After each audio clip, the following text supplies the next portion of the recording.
Loin au-dessus de la Terre, orbitant silencieusement dans le vide spatial, une idée extraordinaire est en train de devenir réalité. Transmettre de l'énergie solaire directement à la surface de la planète. Longtemps considéré comme de la science-fiction, ce concept, connu sous le nom d'énergie solaire spatiale, pourrait un jour fournir de l'électricité propre et continue à n'importe quel endroit sur Terre.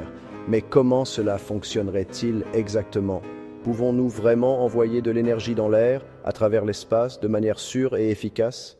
Et qui est déjà en train de la construire?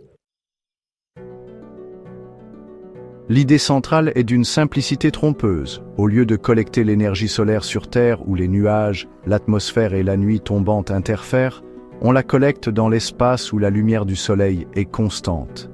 D'immenses panneaux solaires montés sur des satellites en orbite capturent l'énergie 24 heures sur 24, 7 jours sur 7.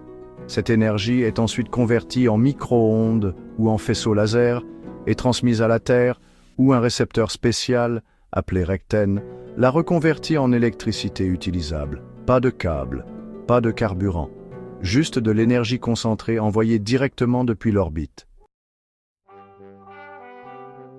Les avantages sont considérables.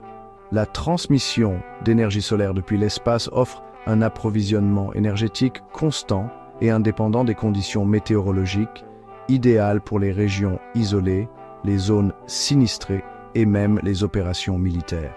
Contrairement aux parcs solaires terrestres, les centrales orbitales peuvent produire de l'électricité jour et nuit. Selon certaines estimations, un satellite de la taille d'un terrain de football pourrait produire autant d'électricité qu'un petit réacteur nucléaire, sans les déchets ni les risques. Le concept existe depuis au moins les années 1960, mais la technologie n'était pas prête.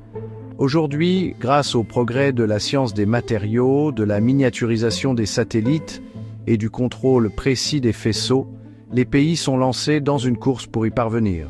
Le Japon a mené avec succès de multiples tests de transmission par micro-ondes.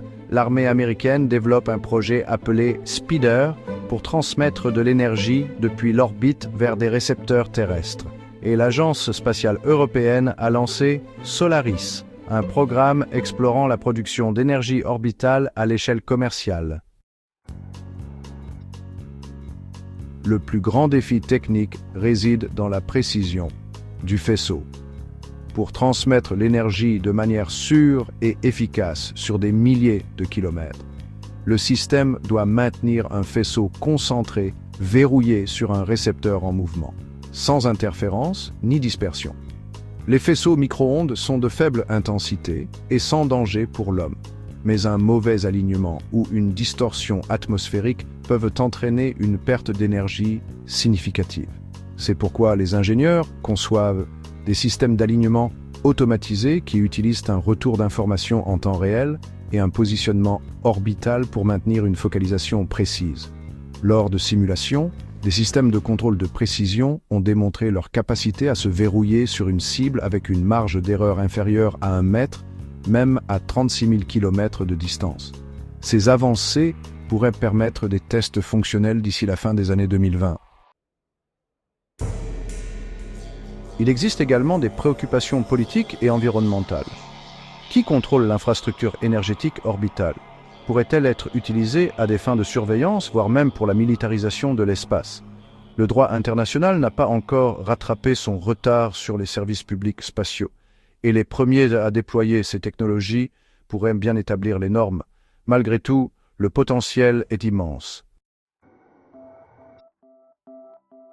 Un essai de faisceau, réussi en Californie, a récemment démontré qu'un kilowatt de puissance pouvait être transmis sur plus de 90 mètres avec une précision millimétrée.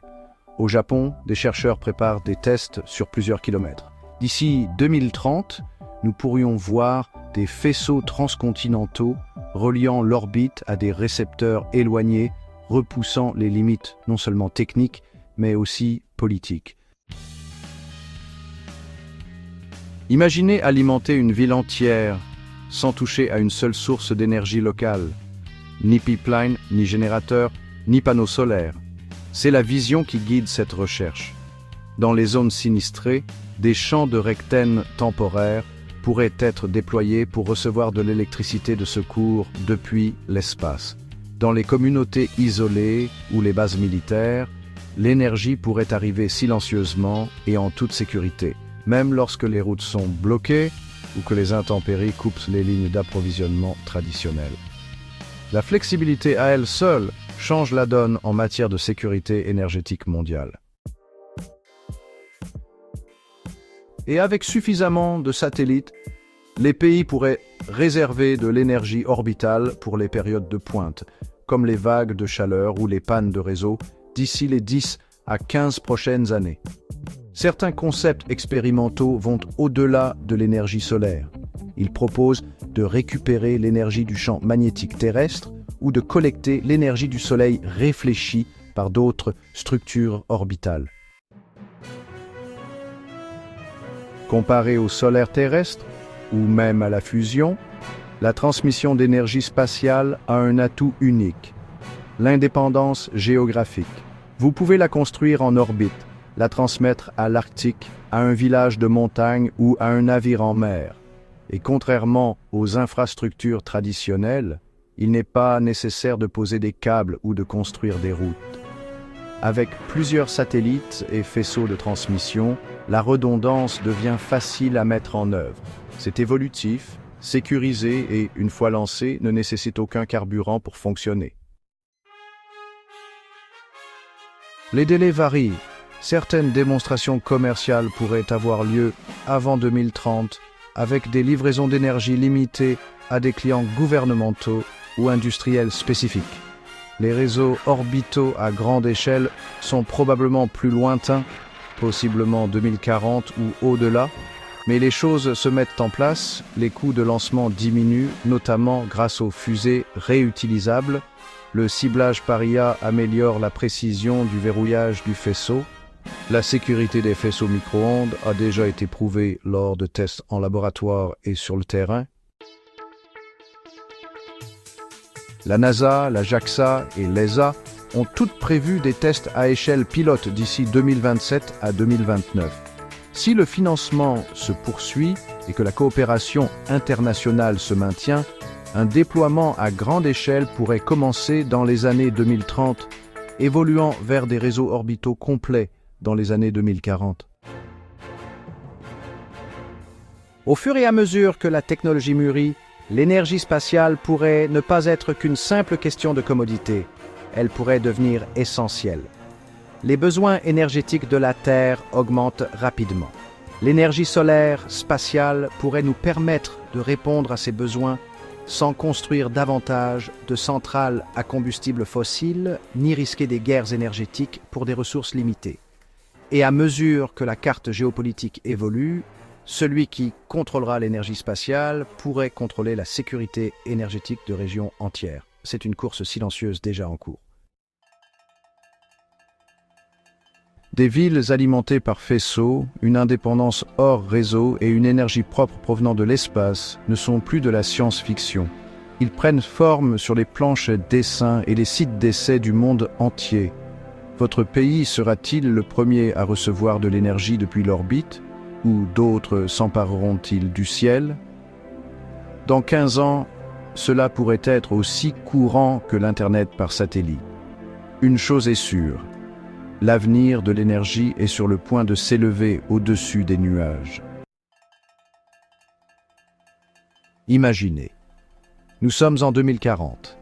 Une constellation mondiale de satellites de puissance envoie de l'électricité au continent. L'énergie arrive à la demande, transmise silencieusement du ciel vers des villages reculés, des villes côtières, des postes militaires et des usines flottantes en mer. Certains satellites servent de services publics internationaux, vendant de l'énergie au-delà des frontières. D'autres appartiennent à des nations, garantissant l'indépendance énergétique dans un monde incertain. Les champs de rectènes sont devenus une infrastructure courante, des réseaux discrets de mailles et de récepteurs orientés vers le ciel. Avec la fusion encore en développement et le déclin des combustibles fossiles, l'énergie solaire orbitale est devenue l'épine dorsale d'un nouveau réseau énergétique mondial. Cela a commencé comme de la science-fiction, mais le réseau orbital est là et il ne cesse de croître. Si vous avez apprécié cet aperçu de l'avenir, n'oubliez pas d'aimer, de vous abonner et de partager cette vidéo pour plus de mises à jour sur l'énergie solaire spatiale.